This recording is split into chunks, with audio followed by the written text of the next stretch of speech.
What if the lessons you absorbed growing up, about kindness, fairness, and staying humble, were never meant to lift you up?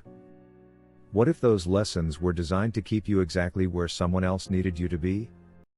They told you to blend in. And then they wondered why you never stood out. They told you to trust everyone. And now you wonder why no one respects your boundaries. They told you power belongs to the privileged. But they never told you that real power is constructed, quietly, deliberately, in the dark. Here is the truth no one wanted you to know. The gap between someone who leads and someone who follows has nothing to do with luck, bloodline, or talent. It has everything to do with how they think. Let me break it down simply. The average person waits for the right moment. The strategic mind creates it. The average person hopes things will change. The strategic mind engineers the change. The average person seeks permission.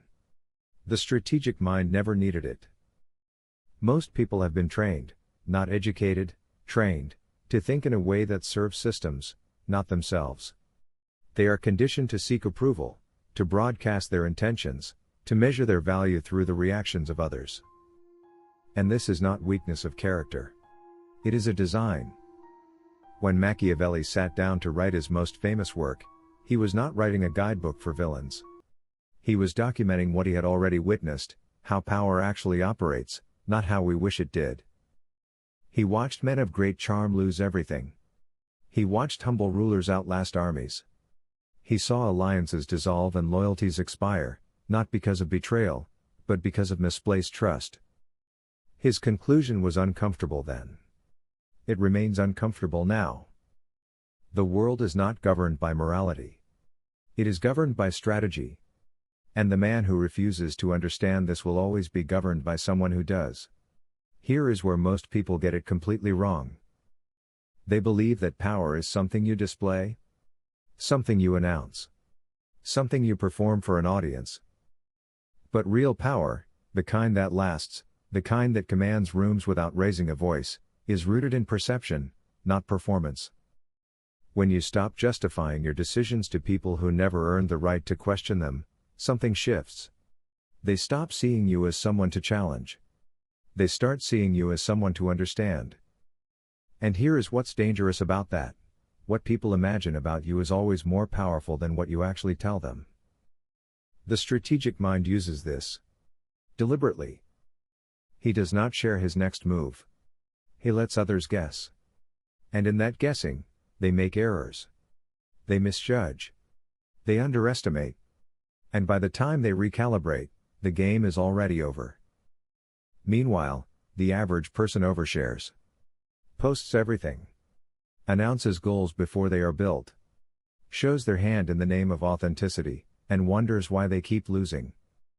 Honesty is a virtue. Transparency is a vulnerability. There is a difference. Learn it. Let me tell you something that will feel counterintuitive at first. Silence is not the absence of power. Silence is one of its sharpest expressions. The man who speaks last in a room does not speak less. He speaks with more weight. The man who does not rush to respond is not passive. He is collecting. The man who lets insults pass without reaction is not weak. He is calculating. Every reaction you give is information. And in the wrong hands, information becomes leverage. So when you respond impulsively, when you post out of anger, explain yourself out of insecurity, or argue out of ego, you are not expressing yourself. You are exposing yourself. The strategic mind treats his words like currency. He does not spend them carelessly. He invests them where they produce returns. His silence creates curiosity. His calm under pressure creates fear. His refusal to explain every decision creates an aura, one that is more powerful than any statement he could make. You were told that communication is everything. And in some contexts, that is true. But in the court of influence, knowing what not to say is what separates the advisor from the architect. Here is the divide that determines everything. The reactive mind asks, how does this make me feel? The strategic mind asks, what does this move create? Emotion is not the enemy. But emotion as a compass, especially in high-stakes situations, will walk you off a cliff every time. History's most effective leaders were not emotionless. They were disciplined. They felt deeply and acted deliberately. That distinction is everything. Machiavelli observed that rulers who governed through sentiment were predictable. And predictable rulers were manageable rulers. The man who can be provoked can be controlled. The man who can be flattered can be manipulated. The man who craves loyalty will overlook betrayal until it destroys him. So what does the strategic mind do instead? He observes before he trusts. He tests before he commits. He reads what people pursue, not just what they claim. Because the most dangerous person in any room is not the one who is loudly against you. It is the one who smiles while quietly studying your patterns. Learn to read people this way, and you become impossible to deceive. There is a specific quality that all powerful minds share. And it is not intelligence. It is not charisma. It is restraint. The ability to sit still while others move recklessly. The ability to absorb pressure without cracking. The ability to delay, not out of fear, but out of precision. Because one move too early is just as damaging as one move too late. The average person operates on urgency. They need to respond, react, be seen, be heard, now. And this urgency is exactly what makes them predictable.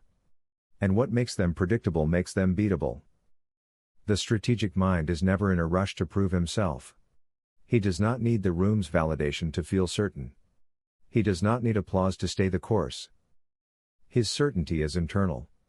And that internal certainty, that unshakable groundedness, is what makes him magnetic without trying. Dangerous without announcing it. People sense it. They cannot always name it. But they feel it every time he enters the room.